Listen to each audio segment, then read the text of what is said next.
Hi everyone, it's Liam here from Rating the Races. So we're going to have a look at the racing for, what day is it? Thursday.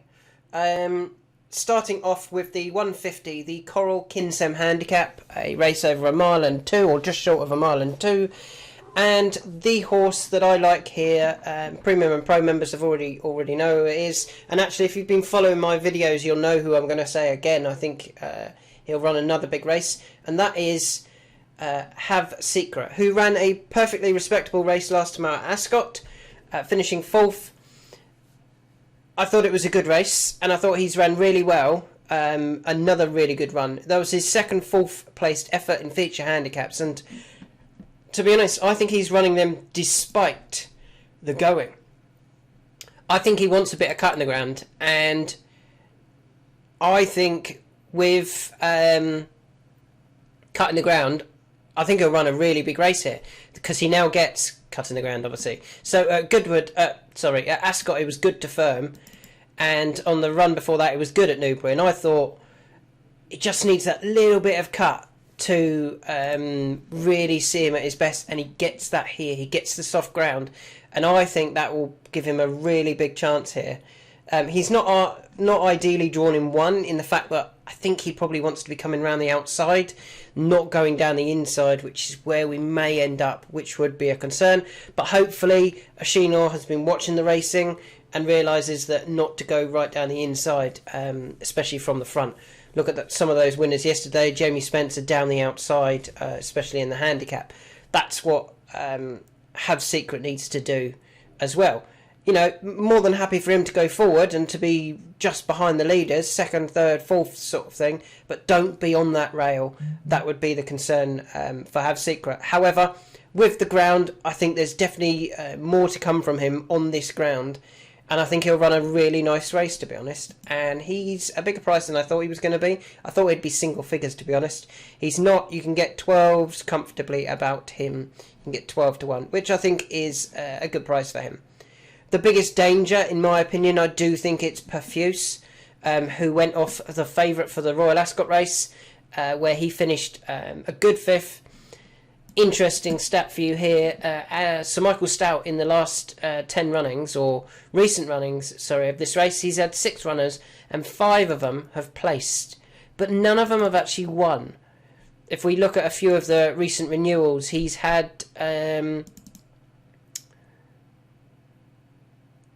He had Omania finish 5th in 2019. That was probably his only one that didn't place. He's also had Frontispiece finish 2nd.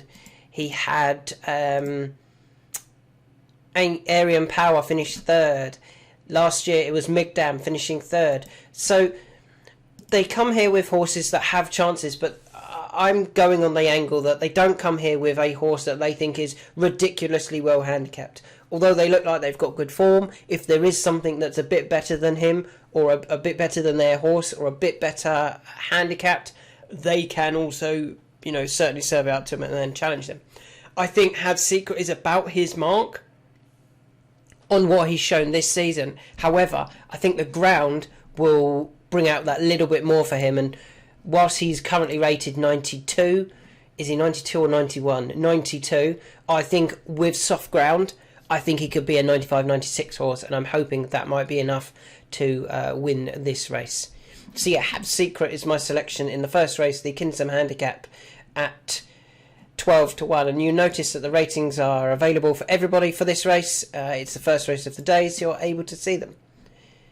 Let's move on to the second race that catches my eye, and it's the 225, and you'll notice that the ratings are not available for this. You have to be a Premium or a Pro member to view the ratings. Now, we've had a couple of non-runners in this race. Unquestionable for Aidan O'Brien, who I think was probably the one to beat at the time, and Emperor's Son for Richard Fahey have both come out. With that in mind, I think there's a standout here. I think there's a real clear... I think he's going to win. And I think that will be the...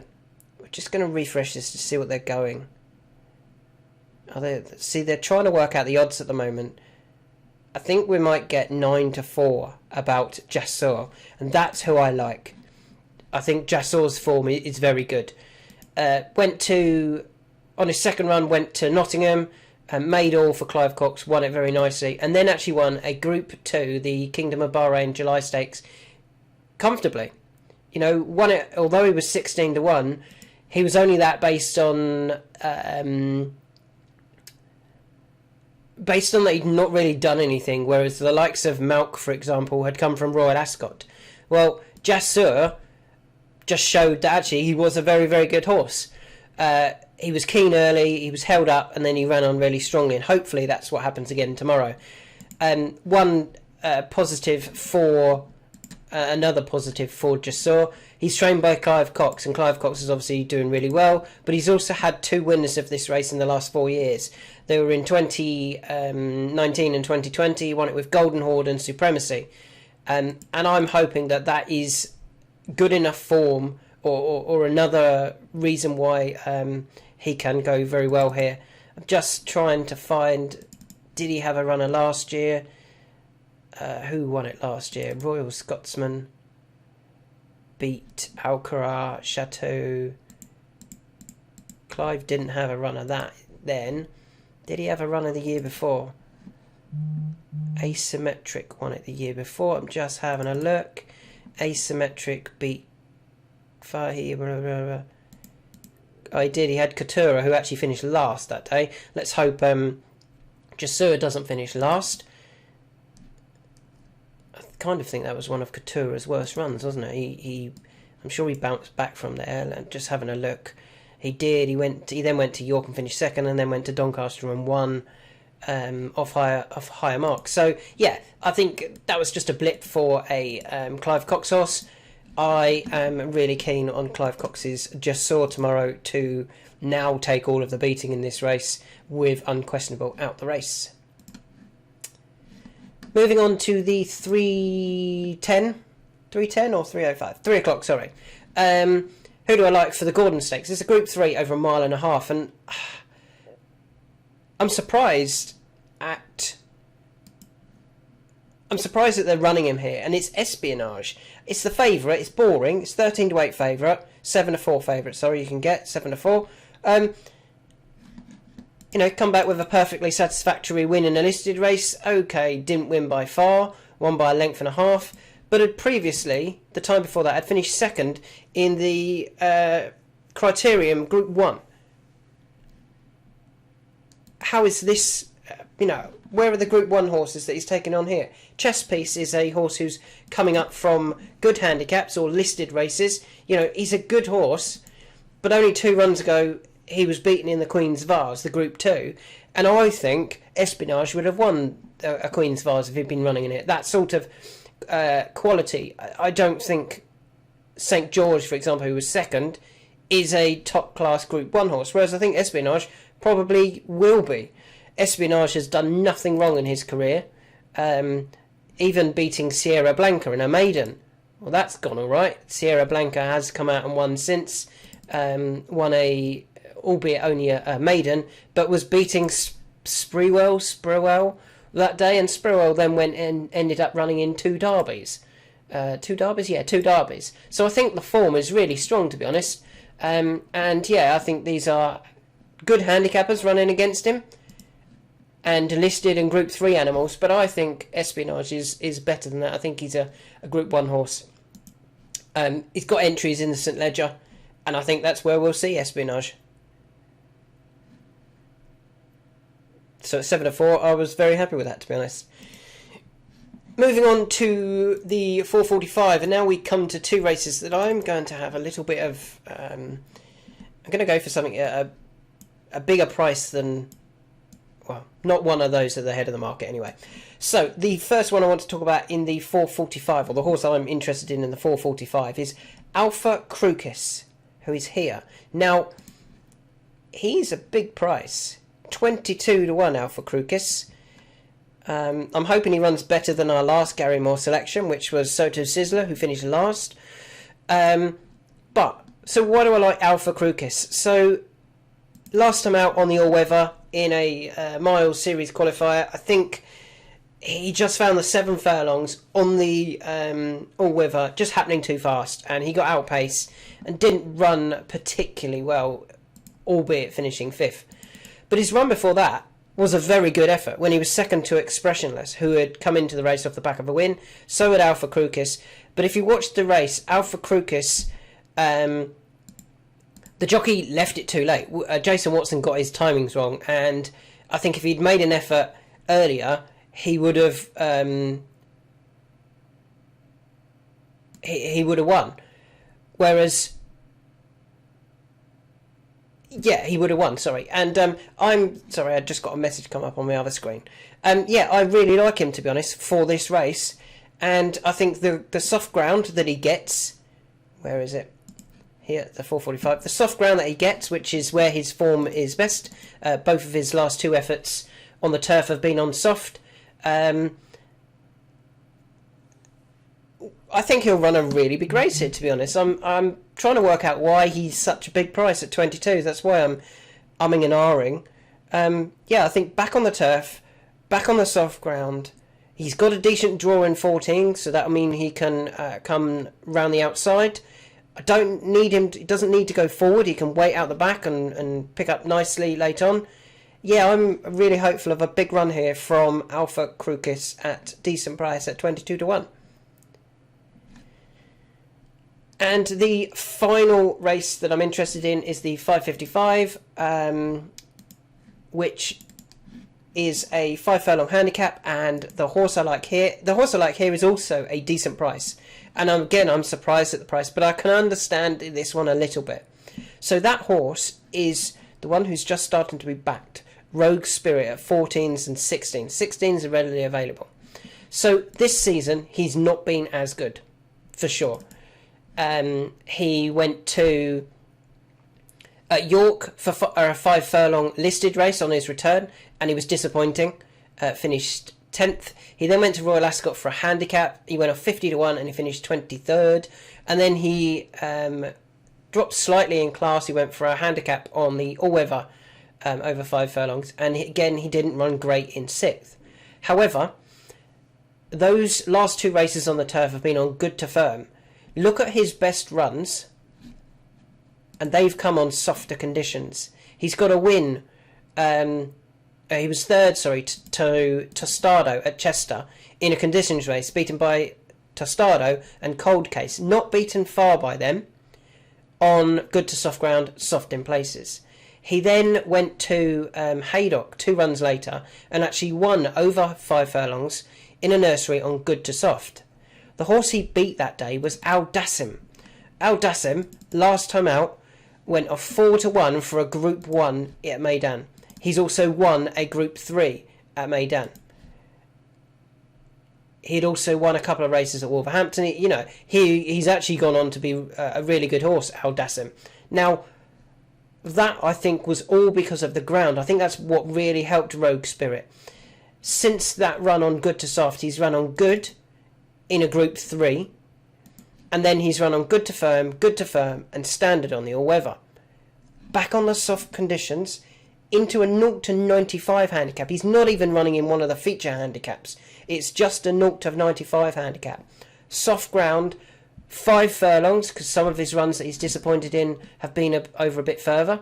When he was disappointing behind Streets of Gold, it was over 6. But even then, that was behind Streets of Gold in a feature handicap. Streets of Gold obviously went on to win the 100,000 2-year-old series final.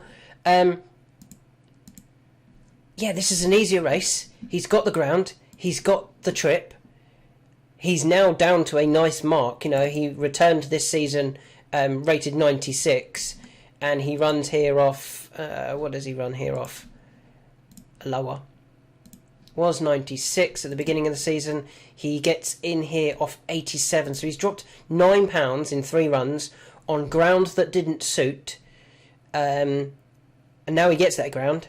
I think he's got a great chance here, to be honest, and he's a big price, 16-1. I think that's a great price. It wouldn't surprise me if he gets it even comes down to single figures, to be honest.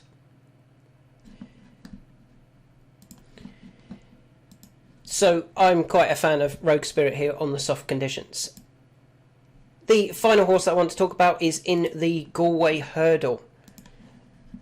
It's a good race, this, the Galway Hurdle, and there's two that I'm interested in. I'm only going to go for the one. We're only going to have one bet in this race because I actually think it's really competitive. Who do I like in this race? If we just look at the betting, Zarek the Brave could be very unexposed. Has that juvenile form. Filey Bay has been in these handicaps. Brazil has been in these handicaps. My mate Mozzie went off... did he go off favourite for this last year? Glan ran a good race in this race last year. I'm going to go for Merlin Giant for Emmett Mullins and Donna Mailer. Now, actually, we're on... I think we're on Donna Mailer today as well. Is he not riding the Goffer? I'm just having a look on my other screen. He is. He's riding the Goffer. So we would love Donna Mailer to get a Galway Plate, Galway Hurdle double. So why do I like Merlin Giant? Well, he gets in off 137, which I think is workable for him. And I kind of feel that this might have been the plan for him. So last season he ran on the 27th of July and he finished second in a maiden behind Dad's Lad. Now we know Dad's Lad is actually quite a good chaser. Last seen finishing pulling up off 143 in a chase. So he's quite a good horse anyway. He went off 6-1 for a Goodwood Hurdle this year. So that's not bad form on the flat. He then went to... a few days later for a maiden hurdle and he won, and he beat Herbrisco and he beat Wrexham that day. Now Herbrisco has since came out and won a maiden next time out at Galway, and then he finished third to Champ Kiley in a Group 3. Then he was seen running in the Ballymore Novices Hurdle. He went off 6-4. Okay, it's not gone quite to plan since then. He finished third in a beginner's chase behind Maxim, second in a beginner's chase behind Ballyadam, but that's quite good. That's all really good form, to be honest. Wrexham, who was also beaten by Merlin Giant that day, then went and won his next two before turning up for a novice hurdle at Cheltenham and disappointing, and he's not quite gone on since then, but he went off 3-1 for the Stayers novice hurdle at Musselburgh. So the two horses that he beat in a maiden hurdle over the course and distance were good horses. He then went and finished fourth behind Ballyadam Destiny, but over 2 miles 6, and I think the trip was just found him out that day. He then dropped in trip for a feature handicap, and he won over 2 mile with Ikari LM back in third. And then his only disappointing run that I kind of can't give him any excuse for was when he was 13th of 18 in the Killashee Hotel Handicap Hurdle at Punchestown. Tax for Max was second, Bielefeld won it, Takao was third. Yeah, Merlin Giant just didn't run great that day. That came off a mark of 114. I just wonder whether they've had this race in mind. After disappointing there, they went straight up to 2 miles 6 off 139, and he got beat again. But I just think they knew that that's not his trip. They've dropped him back in trip to the 2 mile trip, and they've got him a relatively recent win on the flat, over 1.5 miles, where he was a comfortable winner beating Impero. That was clearly a fitness run back at a course that he's done well at. He's 2-1-4 at the course. Over this distance, he's actually just had that one run that he won. I think Merlin Giant he's the type of horse that may have been aimed at this race specifically, and they've been running him over trips that didn't suit with this race in mind. And if he runs that form that he did when he beat Herbrisco in Wrexham, it would actually give him a really good chance here, and I think he's a nice price at 12s. I think he will run a really big race for us. So they are my selections for Thursday. I have to remember what day it is. For Thursday, Have Secret in a Coral Kinsome handicap. I think the ground will bring out a bit more improvement in him, and he's a nice price at what is he? 12-1. I like Jassur, who is twos. We're going to say he's 2-1. He's 2-1 for the Richmond Stakes. I think he's the best horse in the race, and will take all of the beating there. I like Espionage at 7-4. There is still 7-4 available for the Gordon Stakes. I think he's the future Group 1 horse, whereas the others are Group 3 listed class. I like Alpha Crucis now that he's back on soft ground, and hopefully he's given a good ride. Ignore his last time out effort on the all-weather. He's available at 22s. I like Rogue Spirit, back on this soft ground, back over 5 furlongs, back in an easier race at Goodwood. He's available at 16s. And in the Galway Hurdle, I like Merlin Giant, who's got good form at Galway. His defeat of Hebrisco and Wrexham was a very good effort, and hopefully he will run us a big race in the Galway Hurdle. Thanks for listening, and fingers crossed we've got a few winners there.